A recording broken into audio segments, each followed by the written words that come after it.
¿qué va a generarse? Cuando hay una muerte en un determinado lugar va a haber isquemia. Esa isquemia libera ciertas sustancias que esas se han visto que van a generar este tipo de dolor, ¿no? Por eso dice, libera sustancias ácidas como el ácido láctico u otros productos que van a generar o estimular ese dolor, ¿no? Por eso dice cuáles además la histamina, las timinas o las enzimas proteolíticas celulares, que en realidad estas no se pueden eliminar de una forma rápida, es por eso que viene ese dolor. Pero ojo, ya les he dicho, es de una cardiopatía isquémica porque muchos confunden con las neuralgias y eso es otra cosa. Finalmente dicen ya la persona siente un dolor en el tórax y habla también como si fuera un dolor de corazón. Y a veces la mayoría son más un dolor neurálgico, por eso sería muy aparte, porque saben, acuérdense de la caja torácica, la anatomía, entre costilla a costilla que tenemos el paquete vasculo-nervioso, ¿no es cierto? Que se llama el banda, la vena, la arteria y el nervio, ¿no? Entonces a eso se va. Por eso es que algunas personas pueden tener, a mí cuando ya me refieren de que me duele aquí, que me va hasta aquí, entonces como que no es un dolor, se puede decir, del corazón como tal. Se ha visto por eso, como decían, ese dolor es por una isquemia, ¿no? Y la isquemia libera estas sustancias, ¿no? Que van a generar ese dolor, porque además por eso no se eliminan de una forma rápida, entonces ese flujo va a ir lentamente, como también hemos dicho que va a haber disminución y por eso se acumula y ahí va a generar el dolor en la persona. Entonces, si nosotros estamos mencionando, por ejemplo, ciertas sustancias que se van a ir eliminando por esta isquemia, por ejemplo, la adenosina se libera, ¿por qué? Debido a la falta de oxígeno, ¿no? Y tiene un efecto vasodilatador. Y miren, por eso dice falta de oxígeno. Entonces, si estamos hablando de una isquemia, ¿va a haber o no va a haber oxígeno? No, no va a haber. Entonces, por eso daríamos una cierta respuesta de que pudiera ser liberado este tipo de sustancia. Tiene ese efecto vasodilatador, pero también miren, puede activar receptores de dolor en las terminaciones nerviosas, ¿no? Ese vendría a ser el efecto de esta adenosina. Otra, la bradicinina, que hemos también mencionado, que puede ser también está liberada por esta isquemia que se presenta, ¿no es cierto?, en un momento dado una pequeña falta de flujo sanguíneo y va a generar esto, ¿no? Y el dolor. La bradicinina es un péptido que causa vasodilatación y aumenta la permeabilidad vascular, además de estimular los receptores del dolor. Si se dan cuenta, no estamos hablando tanto por vasodilatadores, ¿no? Sino estamos hablando más porque estimulan estos receptores nerviosos, ¿sí? Entonces, por eso se va meditando esto. La serotonina, que puede ser otra, liberada por las plaquetas durante una isquemia, puede contribuir a la percepción de ese dolor anginoso, ¿no? Como que puede generar una cierta sensibilidad y por eso nuestro paciente va a presentar este tipo de síntomas, ¿sí? Por eso dice, estas sustancias pueden interactuar con los nervios sensoriales, entonces, en el corazón, enviando señales al cerebro que van entonces a interpretarlo como ¿qué? Como un dolor anginoso. Ahí es donde va a tener, o sea, se ha tratado de explicar el por qué generaría este tipo de molestias, pero es mucho más puntual, por eso es un poquito a veces complicado, ¿no?, identificar, pero eso es, hay algunas personas que refieren no tanto el dolor en tórax, sino es un dolor que ya les he dicho a nivel de epinar. No lo puede confundir, por eso lo van a ir viendo en semiología, ¿no?, de alguna diferencia de esto, ¿sí? Entonces, la angina de pecho es el dolor cardíaco, como dicen las mayorías de las personas en que se desarrolla esa constricción progresiva de sus arterias, porque está viendo qué cosa, una cierta disminución, ¿sí? Hemos dicho quién es el más importante para nuestro corazón, nuestras coronarias, ¿no? Entonces, constricción de las coronarias, que se denomina angina de pecho, comienza a aparecer siempre que la carga de este corazón sea demasiado grande en relación con el flujo sanguíneo coronario. Alteraciones, realidad del corazón, ¿no? Pero lo principal es que si hay constricciones o no hay un buen flujo sanguíneo, ¿qué me va a poder dar a nivel de mi coronarias, o va a ser, ¿cómo se diría? Una demanda a comparación de lo que el corazón puede ser aceptable. Ahí es donde genera este dolor, ¿no? Porque está haciendo una mayor fuerza, ¿no? Entonces, y que les he dicho que va a generar este tipo de eliminación de las sustancias. El tratamiento farmacológico. Hay varios fármacos vasodilatadores que cuando se administran durante un ataque agudo de angina puede conseguir el alivio inmediato del dolor. Porque hemos dicho, claro, es que vamos a ir como una contra, ¿no? Estas, por eso no pónganse a pensar que actúan como vasodilatadores, porque hemos dicho, ¿no? Que tienen ese efecto.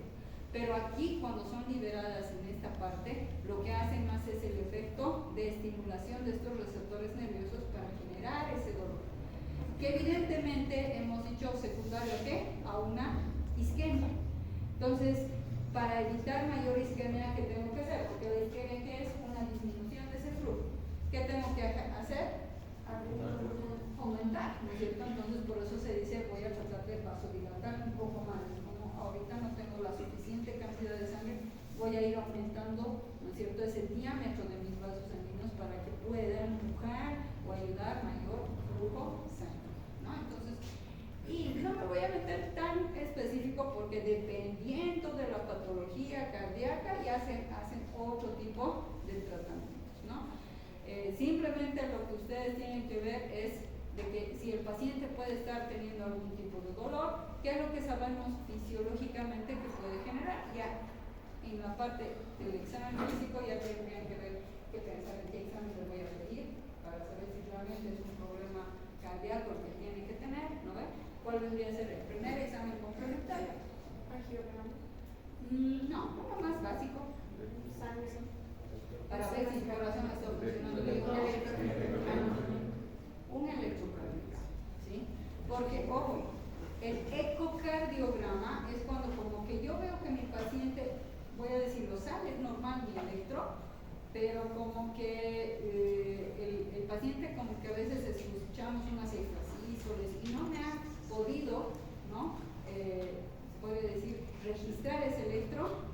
Puedo decir que es una estructura la que está anatómica, como les he hablado de las válvulas que son incompetentes. Con eso, ¿qué voy a tener que pedir? Un ecocardiograma. Ahí sí, porque va a mostrar, ¿no es cierto?, cómo está esa anatomía, ¿sí?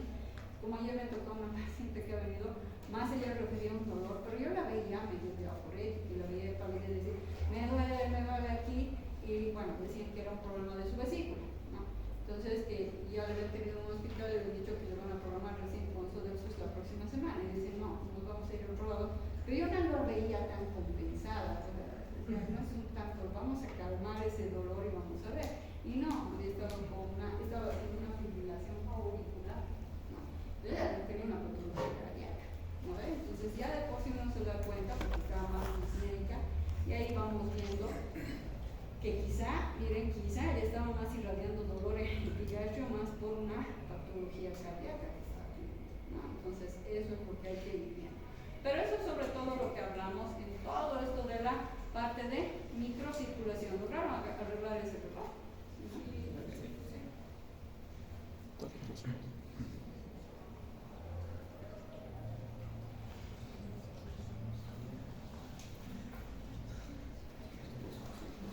Aquí, bueno, vamos a ir viendo más dinámicas para que ustedes vayan viendo mejor lo que es una respiración, porque vamos a empezar a hablar ahora toda la parte del aparato respiratorio, ¿sí?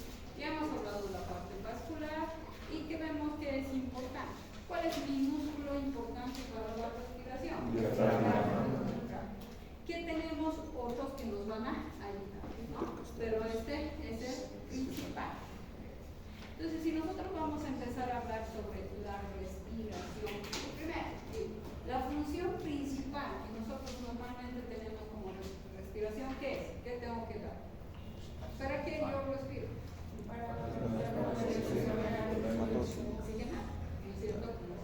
Por eso, porque creen que cuando a veces hay pacientes que tienen dificultad respiratoria, inmediatamente tenemos que aumentar el oxígeno, ¿no? Entonces, no, dale oxígeno, no está. Si ya más se nos complica, termina siendo el COVID, ¿cuál era lo que más nos ha ido atacando? Era la parte respiratoria.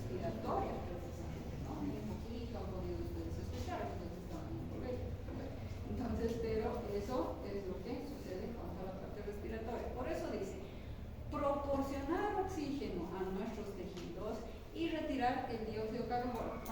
Cuando yo voy inhalando, ¿qué voy metiendo? Y cuando voy exhalando, elimino dióxido de carbono, ¿no? Los 4 componentes principales de mi respiración, ¿cuáles son? La ventilación pulmonar, ¿sí? Tengo la difusión de oxígeno y de CO2 entre alvéolos y sangre, el transporte de oxígeno y de CO2 y la regulación de mi respiración. ¿Sí ven? Ventilación pulmonar, que se refiere, ¿qué es? Ventilar, flujo de entrada de aire, ¿no es cierto? Por eso dice entrada y salida, porque si solamente entra de y no sale, no es bueno, ¿no es cierto? O lo contrario, si solamente sale y no entra, lo mismo, ¿no? Ahí acuérdense un poquito que vamos a tener alteraciones en el equilibrio ácido-base, ¿no? Ácido respiratorio o alcalosis respiratoria, depende, ¿sí? No nos voy a complicar. Vemos entonces ventilación pulmonar. Uno de los puntos importantes es el flujo de entrada y salida, ¿sí? Entre la atmósfera y ¿quién? Los alvéolos pulmonares. ¿Se suma?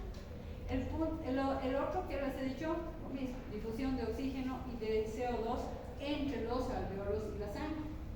Pueden ser anatómicamente, ¿no es cierto? Con el pulmón, están mis alvéolos, ¿por qué no creen que ahí se queda y después sale? No. ¿A dónde pasa? Hacia la sangre. Tiene que oxigenar mi sistema.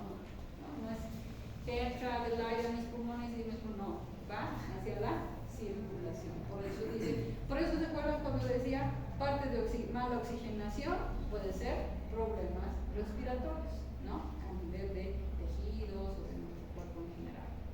Transporte de oxígeno y de CO2, lo mismo, de sangre y los líquidos además corporales hacia las células de los tejidos corporales de las mismas.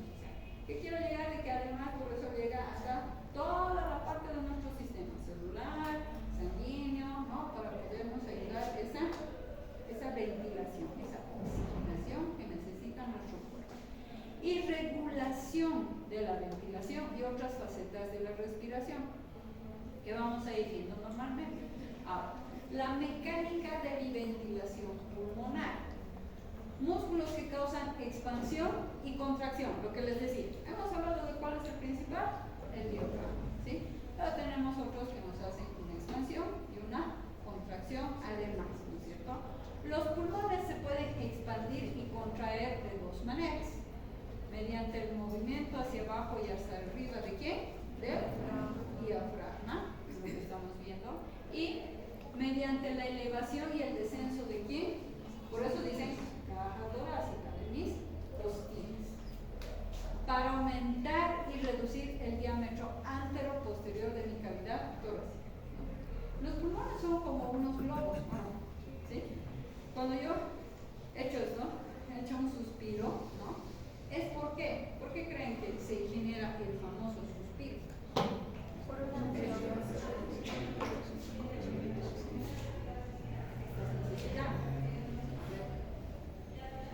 Primero es por un reflejo, pero también es porque el diafragma necesita estirarse cuando es el pulmón.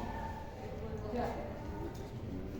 Está bien, es como un reflejo, pero ¿qué hacen? Son, les he dicho como siempre, los pulmones si se nos colapsa, ahí voy a necesitar mayor oxigenación, no es bueno, ¿no? Ahí no es que un momento dado como que disminuyó, se puede decir, la parte del diámetro de mi pulmón se colapsó un poquito. Mi cuerpo es tan inteligente, ya les he dicho, de que trata de estimular a que exista un poco de expansión, porque como que mi pulmón le faltaba expandirse un poquito más. Entonces, me manda a hacer eso, ¿no? Es un reflejo, si da cuenta, ¿no? Entonces, ¿por qué? Para expandir más ese pulmón, ¿sí? Entonces, esos son la forma como normalmente trabajan nuestros pulmones. Pero para nuestra respiración, por eso que necesito el diafragma y necesito además mi caja torácica. Por eso decía, mediante el diafragma, movimientos que hago hacia arriba y hacia abajo, o no, pues cuando ustedes meten aire hacia arriba y hacia abajo, ¿quién es el que manda? Es mi músculo diafragmático, ¿no? Y si digo elevación y además descenso de las costillas para aumentar y reducir el diámetro antero-posterior de mi cavidad torácica. Por eso cuando traumas aquí, ahí sí vamos a tener problemas, ¿no? Porque eso es lo que nos está ayudando para hacer esa ventilación normal, ¿sí? La respiración tranquila normal se consigue casi totalmente por el primer mecanismo. ¿Cuál sería el primer mecanismo? Ese es normalmente lo que nosotros tenemos, una respiración normal. Porque cuando ya tengo que hacer este movimiento, ¿no?, de mi caja torácica, ya lo estoy haciendo más forzado, ¿no? Cuando me van a decir, vamos a hacer una revisión, cuando hacemos un examen físico del área pulmonar, ¿no es cierto?, pedimos un mayor aumento de respiración, ¿no? Entonces, después lo normal sería por este movimiento de diafragma. Los músculos que elevan la caja torácica se clasifican como músculos más inspiratorios, ¿sí? Y los que hacen descender, ¿qué serían? ¿Por qué hago esto? Así es, a ver, si hago esto, desciende, ¿no es cierto? Entonces, inhalación, entonces inspiratorios y serían los otros los expiratorios. Bueno, eso es lo que normalmente tendríamos como parte de ventilaciones. Las presiones ahora que originan el movimiento de entrada y salida del aire, ¿no es cierto?, de nuestros pulmones.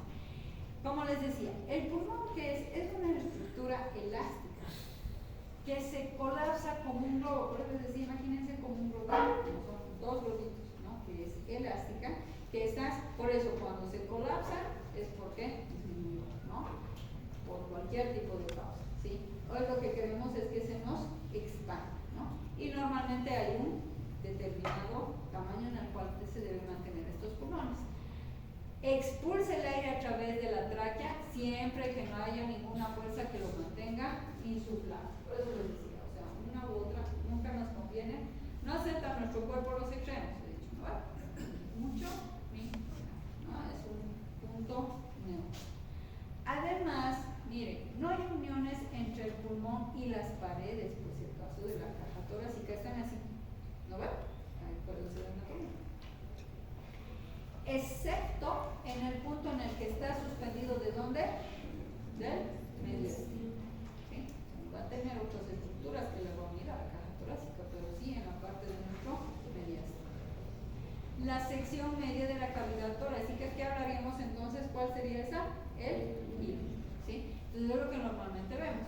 Por el contrario, el pulmón, como dicen, flota en la cavidad torácica, rodeada como por una capa delgada de líquido pleural que lubrica el movimiento de los pulmones en el interior de la cavidad. ¿Cuál es ese líquido?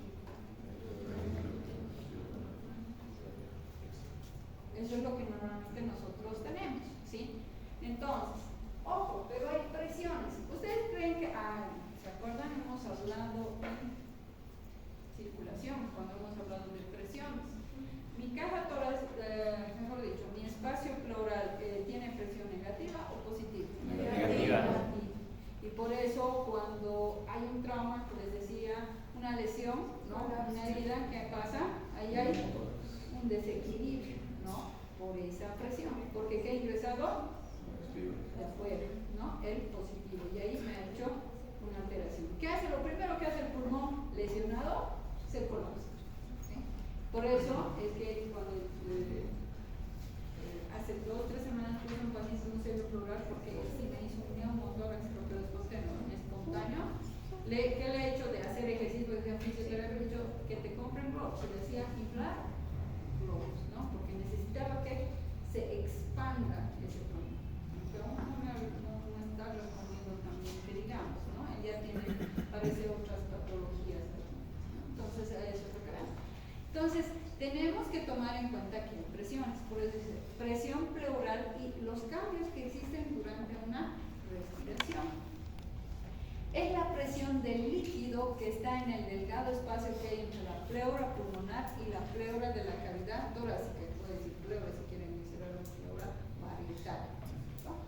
Esta presión es normalmente una aspiración ligera, lo que significa que hay una presión ligeramente, entonces hemos dicho, negativa, ¿sí? Pero eso es lo que normalmente tenemos que tener. La presión pleural normal al comienzo de la inspiración es aproximadamente menos 5 centímetros de agua, que es la magnitud de la aspiración necesaria para mantener los pulmones expandidos hasta su nivel de